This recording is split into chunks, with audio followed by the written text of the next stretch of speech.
He lived with his wife in an old hut by the sea. Every day he went fishing. One day the fisherman felt something at the end of his line. He pulled, and up came a big fish.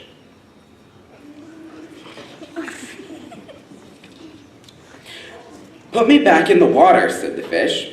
"I'm a magic fish. I am really a prince." "Well," said the man, "if you are a prince, I'll put you back in the water." And he did. That night, his wife asked him, "Why didn't you catch any fish today?" "I did catch a fish," said the man, "but he was a magic fish. He was really a prince, so I let him go." "Silly man," said his wife, "why didn't you make a wish? Go back to the fish and tell him I want more than a pretty house." "Why?" asked the man.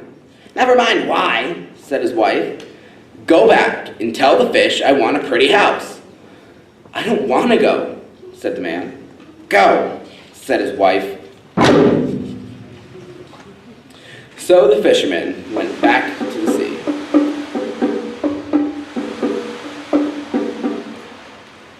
The fisherman called, "O fish in the sea, come listen to me. My wife begs a wish from the magic fish." "What does she want?" asked the fish. "She wants a pretty house," said the man. "Go home," the fish said. "Now your wife has a pretty house."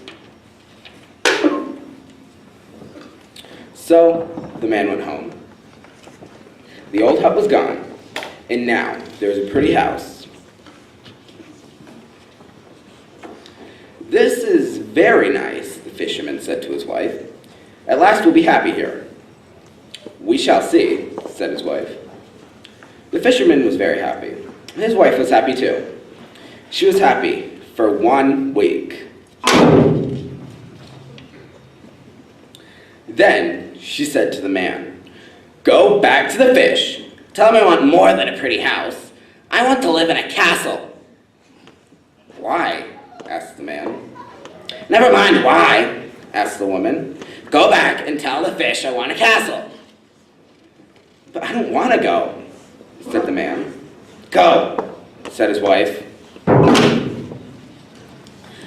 So the man went back to the sea.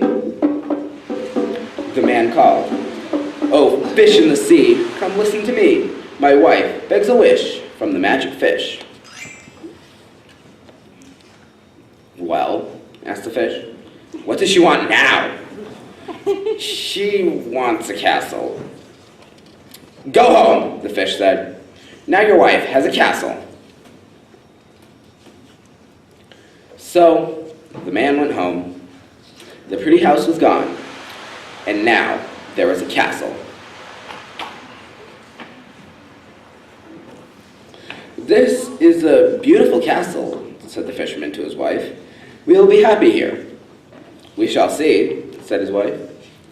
The fisherman was happy, and his wife was happy too. She was happy for 2 weeks. Then she said to the fisherman, "Go back to the fish. Tell him I want more than the castle. Tell him I want to be queen of the land." "Why?" asked the fisherman. "Never mind why," said the woman. "Go back to the fish and tell him I want us to be queen of the land." "I don't want to go," said the fisherman. "Go," said his wife. So the man once again went back to the sea. The man called, "O fish in the sea, come listen to me. My wife begs a wish from the magic fish." "Well," said the fish, "what does she want this time?" "She wants to be queen of the land," said the man. "Go home," said the fish. "Now your wife is queen of the land." So the fisherman went home. His wife was in the castle. She was sitting on a throne made of gold. She wore a dress made of gold and a crown made of gold. "So," said the man, "now you are queen of the land. That's a fine thing to be. At last we can be happy." "We shall see," said his wife. And the fisherman was happy. His wife was happy too. She was happy for 3 weeks. Then she said to the fisherman, "Go back to the fish. Tell him I want to be more than queen of the land. Tell him I demand to be queen of the sun and the moon and the stars." "But why?" asked the fisherman. "Never mind why," she said. "Just go back to the fish. Tell him I want to be queen of the sun and the moon and the stars." "I don't want to go." "The fish will be angry." "Go," said his wife. So the man went back to the sea. He called, "O fish in the sea, come listen to me. My wife begs a wish from the magic fish." "What is it?" said the fish. "She wants to be queen of the sun and the moon and the stars," said the fisherman. "No," said the fish. "She wants too much. She cannot be queen of the sun. She cannot be queen of the moon and the stars. Now she must go back to the old hut." So the fisherman went home. The castle was gone. The old hut was back, and his wife was inside. And there they are to this very day.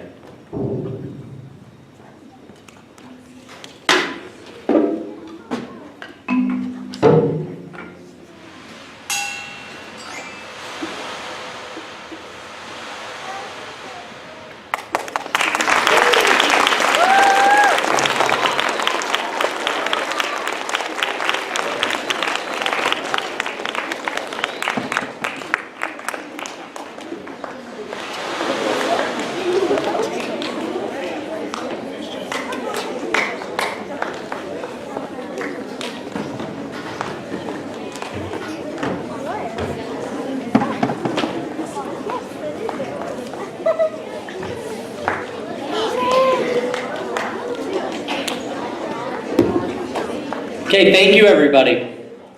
We had one question about our story today.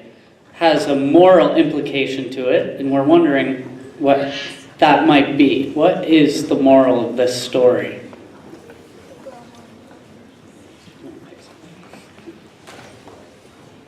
Travis. You can't have everything you want in life. Good, Travis, yes. One of our younger students said earlier that the woman was ungrateful. What else? Okay, so this is a UArts double UArts class that's met for the last 3 months. We have the puppeteers right here, and they brought a couple of the puppets down to share with you guys. So do you want to show them your wife first? Oh. So we needed 2 of the wife because she turns into a glitzy, glamorous woman at some point in the story.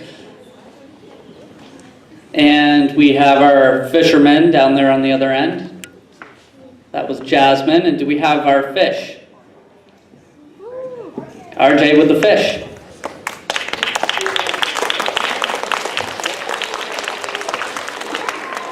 So we split the kids up, and we have our band over there. And what their task was pretty hard because they had to come up with what in music is called as incidental music. It's just kind of backing music that goes with the story.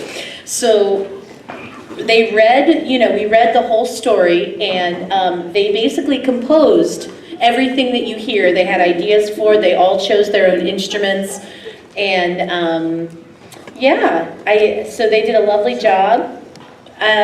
Do we want to showcase anything else? Did anyone have any questions before we wrap it up?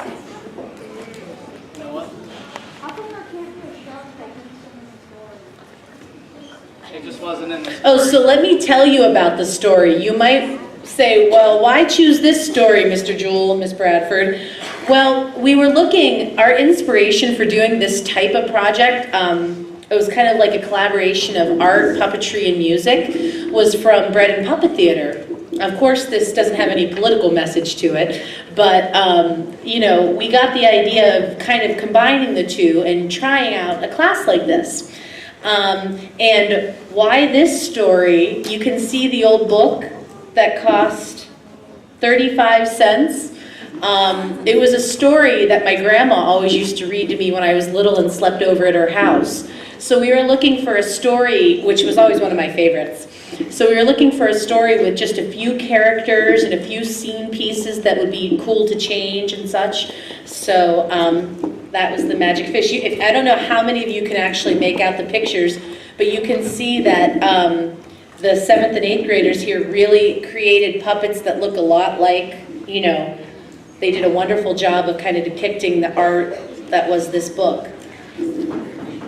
We also had a really great instrument called an ocean drum that you guys might have heard.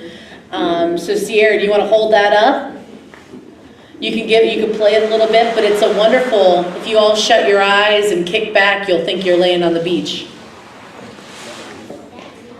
So you gonna play it?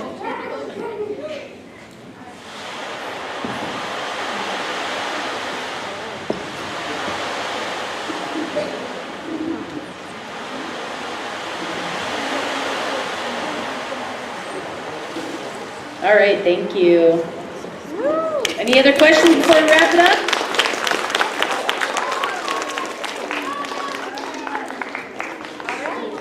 Thank you, everybody.